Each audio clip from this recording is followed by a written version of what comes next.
Selamat malam. Buat kamu yang sekarang dengerin ini pakai headset sendirian, gua mau cerita tentang satu tempat yang bahkan Google Maps aja takut nunjukin. Ada desa di Indonesia yang sengaja dihapus bukan karena gak ada, tapi karena yang tinggal di sana bukan manusia.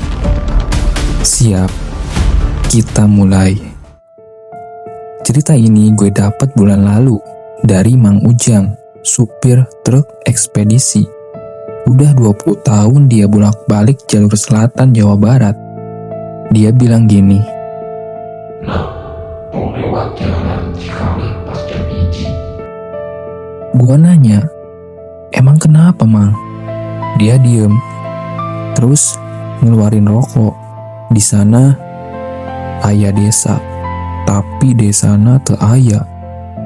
Gua kira bercanda, sampai dia nunjukin HP-nya. Ternyata yang dia tunjukin adalah foto jalan hutan gelap, tapi di kejauhan ada 5 titik lampu kuning, kayak lampu rumah. Pas dia deketin, hilang. Yang ada cuma pohon dan satu papan kayu lap. Tulisannya udah pudar, Desa Cikale. Gue iseng cari, ternyata tahun 87 Desa Cikale emang ada. 40 kakak, punya balai desa, punya sekolah SD. Warganya petani, hidupnya tenang, sampai malam Jumat tanggal 13 November 1987 datang 3 orang, pakai jubah hitam, bawa tongkat. Bilangnya, kami mau bertapa 40 hari. Kepala desa ngizinin lah. Dikasih rumah paling ujung, rumah kosong. Hari pertama biasa aja.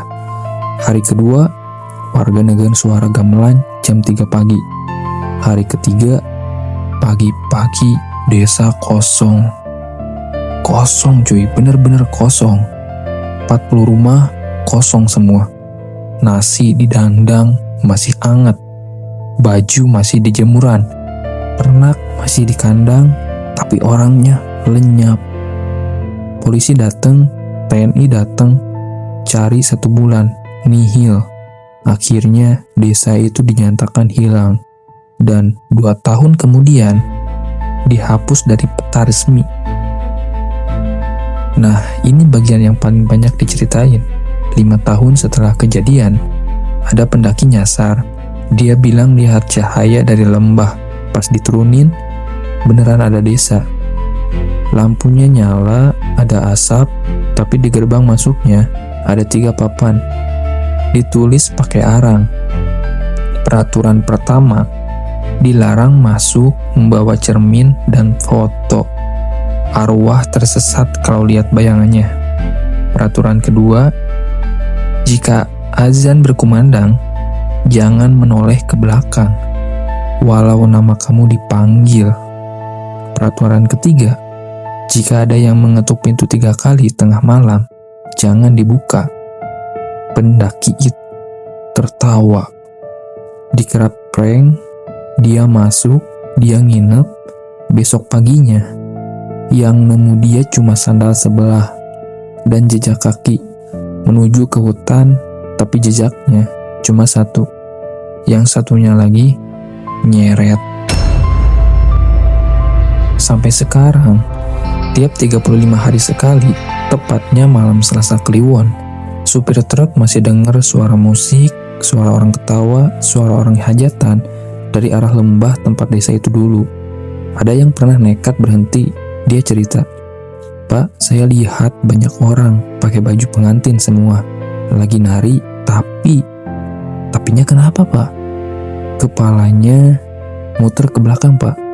Dan yang paling ngeri, katanya di antara kerumunan itu ada wajah yang dia kenal, wajah temennya yang udah meninggal 10 tahun lalu."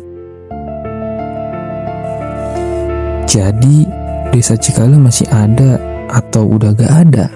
Gue juga gak tahu. Yang jelas, kalau nanti malam kamu denger ya ada yang manggil nama kamu dari belakang saat kamu sendirian, Ingat 3 peraturan itu. Ingat 3 peraturan itu ya. Jangan nengok, jangan jawab, jangan buka pintu. Gua pamit, selamat malam dan selamat bertahan.